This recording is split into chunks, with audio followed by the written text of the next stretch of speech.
Sa usapin ng pagsusumikap na magtagumpay ng sobra-sobra sa isang bagay para maitago ang nararamdamang kakulangan sa ibang bagay, madalas nating mapapansin na ito ay isang paraan ng defense mechanism. Tinatawag daw itong overcompensation, kung saan ang isang tao ay nagsusumikap ng labis sa isang bagay upang mapunan ang mga kahinaan o insecurities na hindi niya kayang maipakita sa ibang paraan.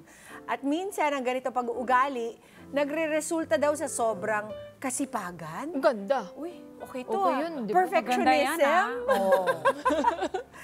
Yung domination, gusto niya. Yun lang. Yun lang, yun lang. Sa isang aspeto na parang isang paraan upang iparamdam sa sarili at sa mundo na kaya niya kahit pa sa loob ay may mga pinagdadaanan na hindi agad nakikita. May mga kilala ba kayong ganyan? Ha? Kaya, para mas maintindihan natin ang overcompensation na yan as defense mechanism ng ilang nating mga kada. Yung mga inisip niyo dyan. Oh, yan. Makakasama po natin ngayon umaga ang paborito nating psychologist na si Tofi De Jesus. Yes! Hi, good morning, ladies. Good morning. Thank you for having me once again. Okay, tama ba itong mga pinagsasabi namin Oo about nga. overcompensation? Oo naman, walang problema. Actually, ganito kasi yan. Una sa lahat, ang pinakaayaw ng tao is kung ano yung ideal mo at yung realidad mo hindi tugma. Oh. Parang ganito, gusto mo gwapo ka. Kaso medyo sablay ka doon sa physical aspect eh. According to you, According to you, yes, yun ang perception mo. Gusto mo matangkad ka. Kaso you're a couple of inches short. Okay. So, since yung ideal mo, hindi tumugma sa realidad mo, Okay. you get anxious about it, you have an issue about it. Eh, ang problema, hindi mo naman pwedeng dagdagan yung tangkad mo. Oo naman, Diba? hindi kaya yun. O kaya hindi Oo. naman lahat kaya magparetoke ng muka ng tipong ibahin yung itsura nila. So anong gagawin mo ngayon? You'll just try to find something different in your life at dun ngayon susubukan mo to be the best out of it. Dun mo ngayon babawiin. Yun ang pinaka-term dun eh, babawi ka. Kaya yung sinabi kanina ni Mama Pina, sumusobrang kasipagan mo dun sa isang bagay. Kasi nga, at the end of the day, hindi ka muna at peace sa With kung sino yourself. ka. Oo. Hindi mo matanggap na kulang siya, nandyan na yan. Hindi mo tanggap yung ganung bagay. Kaya gusto mo, sige, let's mask something na talagang pwedeng makita ng tao. That way, yun maipagmamalaki ko. Yun masasabi kong ang galing ko dito. Yun masasabing walang makakatalo sa akin. Oh, Bakit? To Bakit cover ba up kasi? Yes. for To cover the, up. To cover up. So, yung pagkukulang. yes, yung tipong hindi mo kaya or hindi ka talaga kasi ganon. Kasi for example, sa pagkanta, maraming tao ang gustong kumanta. Pero, Natatamaan kami ni Emma. Wait lang po, preno. Sir Tofi, oo, dahan-dahan, Busi-busina lang. dahan-dahan. Dahan-dahan po. Medyo may passion kami Walang tungkol personalan. dyan. Walang personalan. Ano lang Di ba tayo to? Inuulit ko po, ito po ay kasong theoretical lamang. Okay, Alright. Wala Walang po siyang personalan. pinapangalan. Trabaho lang wala, po. oo. Opo. So, kunyari, gustong-gusto mong kumanta. Opo. Pero talagang natatanggal ang tenga ng kung sinong gustong makarinig sa'yo. So, sa mga ganong pagkakataon, nahanap ka ngayon ng isa pang artistic ability na pwede mong maipagmalaki. Katulad na, For example, magaling ka mag-drawing. Talagang sinigurado mo na gagaling ka maging artist. Halimbawa, may sarili kang exhibition. O kaya, for example, yung ibang tao, let's say, sabi nila, ayoko ng kulay ng balat ko. Hindi naman pwede mong gawin na palitan mo yung kulay ng balat mo overnight. So, anong gagawin mo? Magiging passionista ka. Para ang tinitingnan, yung damit mo, hindi yung kulay mo. Tanggalin yung focus doon kung saan hindi ka magaling or whatever you're lacking or hindi mo on. nagagandahan. Oo. Bakit ba kasi gusto natin yung mga wala sa atin? Kasi inherently, ang tao, mapaghanap tayo. Pansinin mo, kapag nandyan, hindi mo hinahanap. Pero pag tinanggal sa'yo, hanapin mo. Oo, correct. So by doing so, we always try to find something that's not within us. Ang mahirap pa niyan minsan, kung kailan nakita mo na nga nawala sa'yo, dun pa pinapakita ng mundo na meron ng iba. Yun na nga. Di ba? Pansinin mo, Oo nga. kung Mas kailan lalo wala- na-emphasize. kung kailan wala kang jowa, ang kasabay mo sa MRT, puros magjowa. Ay, totoo yun. Di ba? Oo. Totoo yun. Di ba? or at least, yun lang yung naiisip mo, di ba? Kasi ang It's all in punto the nga, yun mind. ang nakikita mo dahil yun yung pakiramdam mong wala ka. Yes. Di ba? Parang ganito, minsan, may isang nanay, gustong-gusto niya ng magkaanak. lahat ng kasabay niya sa supermarket may dalang stroller. Di ba? Actually, Asot, bata, kahit basta nasa stroller. So, bakit hindi ako maging mommy? So, you overcompensate. Anong gagawin mo ngayon? Ang galing mo sa arts and crafts. Di ba? Nagbebenta ka sa social media. Magaling kang negosyante. Okay. Okay, Toph, ano naman ang problema doon? At least gumagaling ka sa isang Kaya, isang field, bagay. di ba? Like what Okay. they say, focus ka kung saan ka magaling. Katulad nitong sobrang masipag na to. Sino ba to? Oh, sipag magtrabaho. Pwede ba natin i-hire tong taong to? Yung tipong 8 days a week nagtatrabaho, di ba? Ganto yan. Bakit siya nagiging mali? Nagiging mali siya kasi nagsisimula ka sa pagbawi sa isang kakulangan na kahit anong mangyari ay hindi mapapa sa iyo. So, kahit ginalingan niya, halimbawa, sa ibang field, yung insecurity niya At nandun the pa end rin. of the day, nandun pa rin eh. At the end of the day, wala ka pa rin peace dun sa With- bagay na alam mo wala ka. So Doon siya malalim siya na nagiging mali. issue. Oo. Malalim siya na issue. Hindi lang basta-basta nawawala yan. Talagang kailangan dyan, may makakausap ka na tipong tutulong na magproseso na okay lang kahit hindi ka perpekto. Bakit po? Okay. Sige. Bakit naging gano'n ang isang tao? Kahit Kasi hindi makontento. Simple as that. Lahat tayo kasi, lahat tayo may tendencies maging ganyan. oo naman, we always strive for what is ideal. But the problem is that we are limited. Alam mo, may isang teorya sa psychology, no? Pag tayo ay pinanganak, automatic yan, meron ka na kagad limitasyon. Oo nga. Yung limitasyon mong iyan, pag natutunan mo na, ay, okay, ito pala yung limitasyon ko, meron kang dalawang avenue na pwedeng gawin. You either strive for superiority or you strive for success. Ang pinagkaiba, when you're striving for superiority, you're just looking after yourself. Gusto ko lang matutunan na maging magaling, maging magaling kaysa sa iba. But when you're striving for success, nandun yung German term na ginagamit na Gemeinschaftsgefühl. Uy. Wow. Lalim, di ba? Ulit. Dumugo lahat ng ilong, di ba? Please spell. Ako na. Again, it's Gemeinschaftsgefühl. Gaiman Spell, Geisher, Gaiman Shavskefood. Gefühl. Which means? Social interest. Yun lang So, pala ibig eh. sabihin- So, tofu Ba yan? naman eh. Para naman, di ba, may ibang Tuesday ninyo. sige, sige. Oh, sige. So, katulad nun, di ba, at least meron kayong word for the day. Ngayon, pag kunyari meron kang social interest, wala na sa iyo ang focus. So, kung may gagawin ka man kasi gusto mong mangyari na lang, na yung mga tao sa paligid mo ay mapabuti rin. Halimbawa, hindi ka talaga magaling sa sports, di ba? Yung bola laging sa mukha mo tumatama, di ba? Hindi mo nasasalo. Sisipain mo lang, nadudulas ka pa, di ba? So yung may mga taong ganyan. Pero anong ginawa mo? Let's say for example, naging teacher ka sa isang subject na alam mo naman. Ginagawa mo ngayon, nakakatulong ka sa mga tao na natututo sila at gumaganda ang buhay nila. Yun, hindi yun overcompensating. Bakit? Kasi hindi sa'yo ang balik ng success. Yung mga taong tinuruan mo. So wala kang kino-cover up doon. Yung striving for superiority, doon ka nag-overcompensate.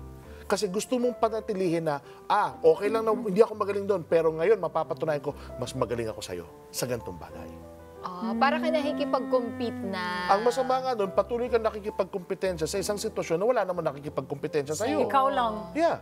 Hanggang sa katapus-tapusan, alam mo yun, yung patuloy kang nandun sa sistema na, sige lang, push harder, hanggang sa katapus-tapusan, you ask yourself, why are you doing this? Yeah. Kailan tayo darating sa point na ganyan? Kasi minsan akala natin, okay na yung ginagawa natin kasi feeling natin, ay, nag-work hard tayo, masipag tayo, di ba? Kailan tayo darating sa point na ganyan? Ganito yan. Na-realize natin. Pagdating natin usually nung tinatawag na middle adulthood, so yung mga 40s to 60s, unti-unting nagkakaroon ng tinatawag na generativity. Ang pag-sabing generativity, ibig sabihin isang itong ugali kung saan nag-iisip ka na ng maiiwan mo para sa iba. Kung ikaw ay magulang, yung generativity mo is yung pagpapalaki mo sa iyong anak. Correct. Katulad kanina, meron tayong mga guests na talagang professionals in their own field. Yun naman yung may iwan nila dun sa field na kanilang pinagpuntahan. So kung kunyari ako, psychologist, ako ba ay nakapag-publish ng libro? O kaya halimbawa, nakatulong ba ako sa pagde-develop ng programa para yung mga batang psychologists ngayon is mas maganda ang kanilang karir? Nagagamit nila. Oo. So, dun ngayon papasok, kung ang ginagawa mo ay para na sa ibang tao o hindi. Pag patuloy ka pa rin doon sa ganung sitwasyon na lagi mo pa rin sasabihin, hindi, ako pa rin. Dapat ako pa rin. Then, that's wrong. Kaya nga doon pumapasok yung sistema ng mentorship. Yung pag alam mong okay ka naman na, secure ka sa sarili mo, kaya mong magturo sa iba. Kasi hindi ka natitreaten eh. Di ba? Kung makikinig sila. Pero diba? paano, Sir Tofi, kapag yung pag-overcompensate ay hindi naman yung something na kaya niya tumulong sa iba? Ay, alam ko na, that's personal Superior. na. Pero Sa halimbawa, sarili yung niya. mga sa relasyon, sa trabaho, paano? Meron gano'n. For example, kunyari single ka, isa kang PhD, panghabang buhay dalaga. Naku po. Okay? PhD. Huwag naman sana natin Habang i-claim buhay yan. talaga. Sir Tofi. Sir Tofi, ang dami na for today. Oh, katulad doon. Di ba? So single ka. Oh. Parang sabi mo, bakit gano'n? Hindi ako lapitin ng manliligaw. Oh. So magtatrabaho na lang ako. So tipong ikaw yung nagbubukas ng Net25, ikaw din ang nagsasara sa gabi. Di ba? So ikaw ay Employee of the Year Award since 2010 to 2025.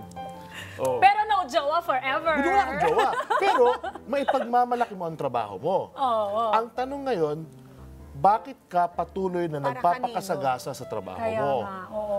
Ang punto doon, kung kunyari kakausap siya ng katulad namin, sasabihin namin, why don't you start diversifying other things in your life? Diba? Baka hindi naman kailangan puro trabaho lang ang focus mo. Lagi ko yung naririnig, parang kinakausap ako ng mga kakilala ko talaga. Kasi Sir at- Tofi. at the end of naririnig the- ko yan. at Bakit the- puro trabaho lang? Oo. Ikaw din, naririnig So, mo rin yan. nag-overcompensate ka ba for something? Baka. Sa Hindi tingin ko nga mo? hindi na ako aware. Pwede bang ganun? Hindi mo Pwede ba alam ganyan? kung... Or Oo alipin naman. lang? Pwede bang alipin lang ng... Pwede, Alipin lang yata. May bayarin lang po talaga. yun, katulad nun. Kung alam mong may bayarin ka lang talaga, may purpose ka.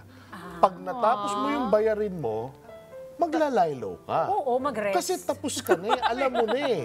So, okay lang. Hindi natatapos yung bayarin. Yun Oo lang. nga. Katulad nun. Kung kunyari, ang talagang overcompensation mo is shopping. Kumbaga para sa'yo, having material goods is the one that makes you happy. Hindi matatapos yun. So, ang antidote ng overcompensation is the motive behind why you're doing things. Actually, Tama? it's more of the acceptance Oo. that you are not perfect and it's okay. Kumbaga, Okay. marirealize mo na parang, Yes. katulad, wala akong asawa, so what? It's Why are we okay. mentioning we have to do it for other people? Kasi ang kagandahan doon, when you're doing it for others, hindi ka nag-overcompensate. Instead, ang ginagawa mo, you're using something you have that you're a higher weak at. purpose. Something that you're weak at. Makes sense. And yet, you are still doing something good for people around Right, you. right. Kaya nga Pero- striving siya for success, hindi superiority. Okay, but then the insecurity is still there, Tufi? Tanggap mo. Andun na siya. Kaya nga So, kaya mong number magbigay one, sa iba. Okay, so the Yes. antidote to overcompensation is number one, you accept. Yes, you need that to learn to you accept. are not, you cannot be perfect. Yeah. Only God is perfect. Yes. And therefore, you will have shortcomings and limitations. Lagi kang Yes. merong kulang. Correct. But it's Correct. okay. Oo. And then, the second step is, Learning to do things for others. For others. Kasi kung masyado mong magiging sentro ang sarili mo, 'di ba? Lalo na yung tipong yung may gigil ka talaga na kailangan, hindi, ako ang bida, ako lang ang pwede, walang susunod sa akin.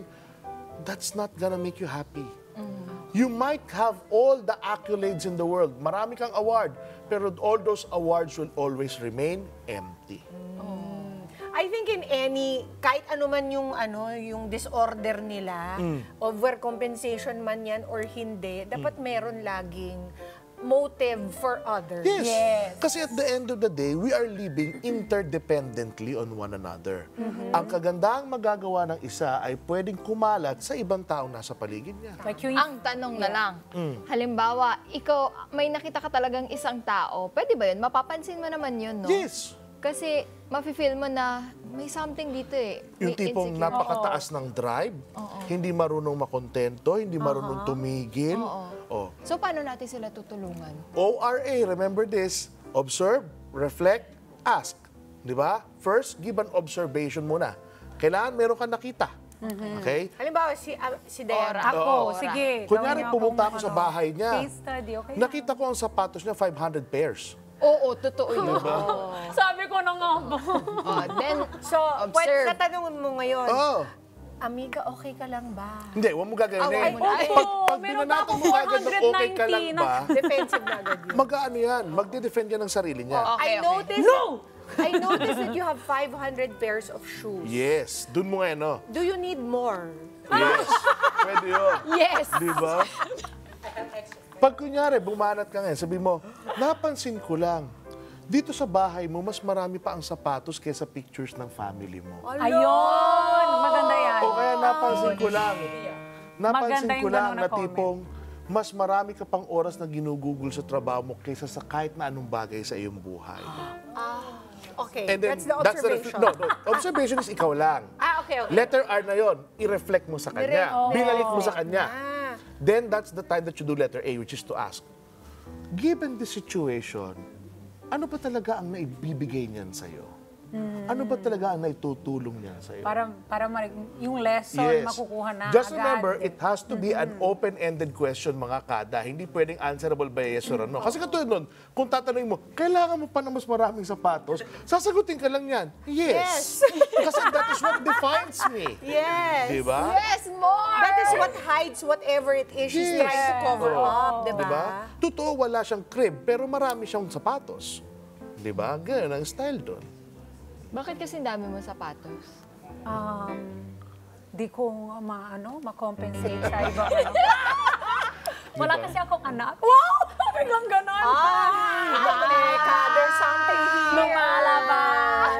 Ganon na naririnig ko rin sa May mga klinika ibang ko ngayong friends. hapon kung gusto mo. Let's go!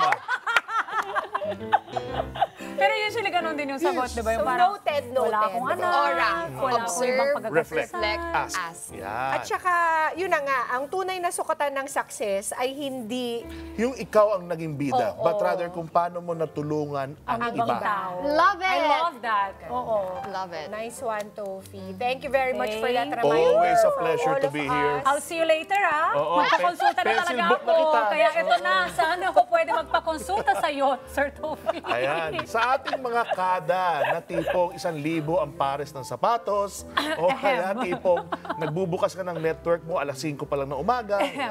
Then we can be located at East Avenue Medical Center. We are at the Department of Neurosciences. Bukas po ang aming clinic mula Lunes hanggang Sabado, alas 8 hanggang alas 5. Ito yan, Mondays to Saturday. So, pwede po kayo magpunta doon as walk-in. So, all you need to do is to bring yourself, di ba? Kasi ito po ay serbisyong gobyerno, di ba? So, yan po ay libre. Nice. Thank you, Sir so Tof. Thank you po. Mga kada, hindi po masama ang maghangad na sumakses. Pero mahalaga rin na maging bukas tayo sa pagtanggap ng ating mga kahinaan upang makamit din natin ang tunay na kasiyahan sa buhay. Love it. Let's get together. Sunday 25.